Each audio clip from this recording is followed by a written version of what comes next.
I was just talking, this by the way is Andy Wallace. How would you explain what your role is? Potentially one of the best jobs in the world.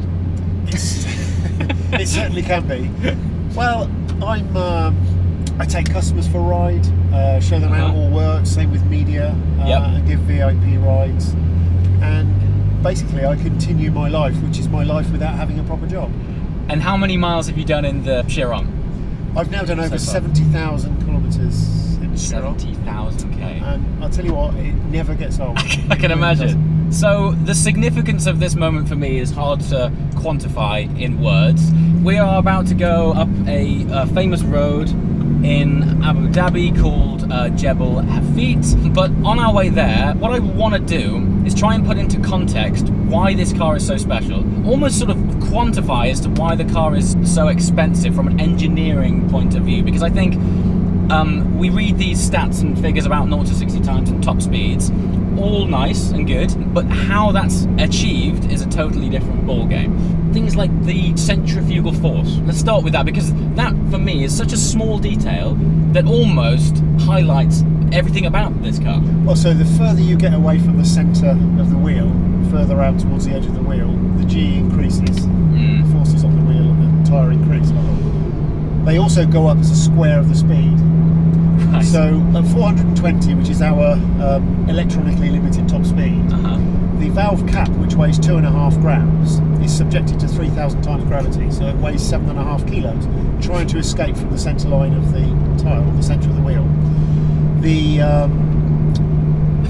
temperature and pressure sensor weighs 44 grams, which by the way is a very lightweight one. I'm sure it is, yeah. And with the forces acting on that, that's 132 kilos.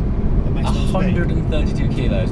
And that obviously, when you're going that kind of speed, it's very important that those things work. I understand from when they did the early testing that we were using a fairly standard temperature and pressure sensor that is used in most normal cars. Okay. And on Michelin's rig, we were finding that actually they were snapping loose. They were snapping loose. And coming out through the top of the tyre. So it's just little things like that, which everything about this car, it's breaking new ground in so many areas. Yeah. So of course, it was modified, a new one was designed and engineered and put on the car, and we have no such problems, but it's just to go to show you the forces. Now, that's at the valve. By the time you get to the tyre sidewall, we're asking the tyre sidewall to withstand 3,800 G at that point. And this is at the limited 420. It's like, but you're saying these figures as if it's just like, 3,800. Like that's like unfathomable force. It's just ridiculous. It really is, yeah. Well, and this is why, of course, when you see a car going for the world land speed record, they use solid metal discs and not tyres, because for this reason.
We've just hit our first few corners.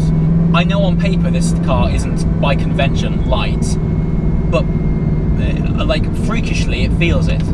I mean, I assume you've got a very low centre of gravity in this because it feels flowing, no problem at all. Yeah. Good God, the torque that's available it feels light, man. It does, and I think what's more important than the actual number of kilograms, you can get fixated on that. It is, you're right, it's centre of gravity. Yeah. And actually the centre of gravity on the Chiron is considerably lower. So in developing the engine, which is 90% or more new, Yes. We've had to obviously make the bottom end of the engine quite a lot stronger. So that's added weight. So to get rid of the weight again, things like the inlet manifold is a totally composite piece now. Yes. And so we've taken a lot of weight off the top of the engine. The engine weighs the same as it did in the Veyron, but the CG is considerably lower. In terms of low down torque, I mean, I am feathering this throttle, and I feel like we're actually being drawn along the road by more of a magnetic pull, actually. It's got such effortless torque. It's an incredible feeling. And that's down to the two-stage turbocharging that we spoke about a bit earlier. Yes. Which is that we use just 2 turbos early on. Here's a straight bit, see what you think.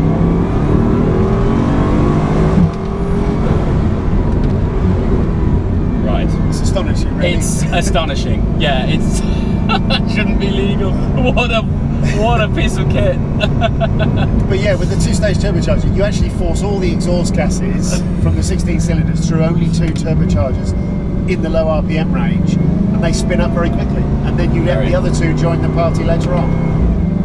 Wow. And the result is max torque from 2,000 to 6,000. The brakes are like, again, everything about this thing. I know it shouldn't be, but everything about it's surprising. It really is.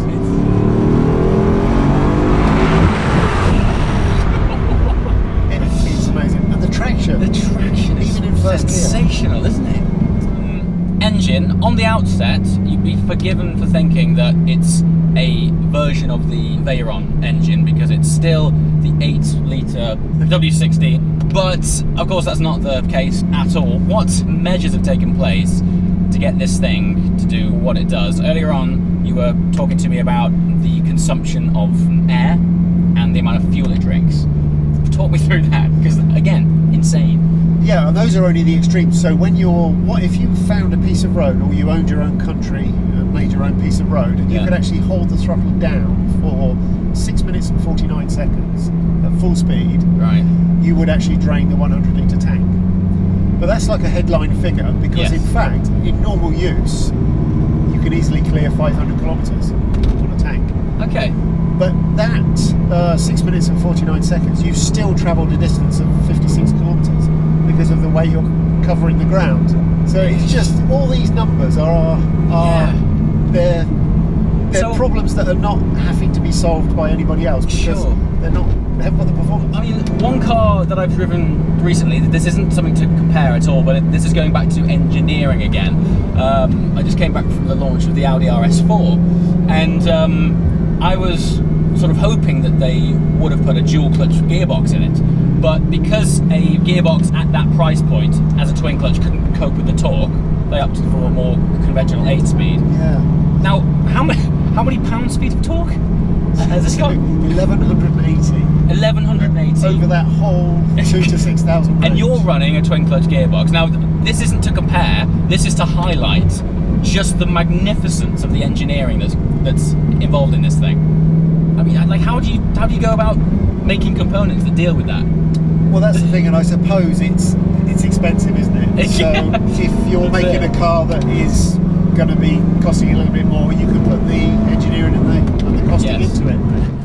Well, we're going to debrief in the car. Well, look at this resplendent Bentley that we've had laid on for us to drive all the way back to Dubai. We got a chats link. We got some stuff to be talking about. Thank you very much, sir. It's our wonderful driver this evening. Wow, look at that for an interior. Debrief, dude. How was that, mate? I mean, so my angle, if you're at the end of the video now, it's easy to talk about how fast it is. Yep. I wanted to highlight the sort of engineering genius behind how it's so fast. Okay. Because it reaches this sort of realm of speed where all of a sudden everything is just magnified, well, 3,000 times. So Andy was giving me a stat that the centrifugal g-force on the dust cap of the tyre, I think it weighs something like 2.4 grams when it's static, and it weighs like over 7 kilograms when it's at top speed. So he was saying the forces of everything are just so magnified. Yeah, well, apparently it was 3,000 times. You know, that basically, at those sort of speeds, you can apply that formula to thousands of components on the car, which simply didn't exist. Like, they have to create and invent them. So the magnificent thing about it is, yes, it's like organ-bendingly fast. Yeah. But the thing that I think I'm the most impressed with is how luxurious and refined it is doing it. Like, there's cars which are as fast, but there's nothing. There's no. But carpets, they're just stripped out. It's just and carbon, and that's it. It's just, shower. that's it. And it's a very different experience. I can't think of anything that does what that thing does. Like, well, we're in Bentley now, and the Chiron. The Chiron is as luxurious, if not more. Yeah, absolutely. Which kind of says it all, really, doesn't it? It feels like you're in this, but it drives. It just like it drives like a proper supercar, but you kind of approach it like a. I actually call this thing a Hyper GT. Yeah, because it's so much luxury, easy. You could cruise in it easily. You know, it's got a fabulous sound system in it, like plush leather. They weren't in the game to save weight. It's big. It's big. Yeah. It's like a big car. Before, I'm tall, and I got in it, and there's plenty of room in it. The way it puts down traction, like flat in first, it just squats and goes.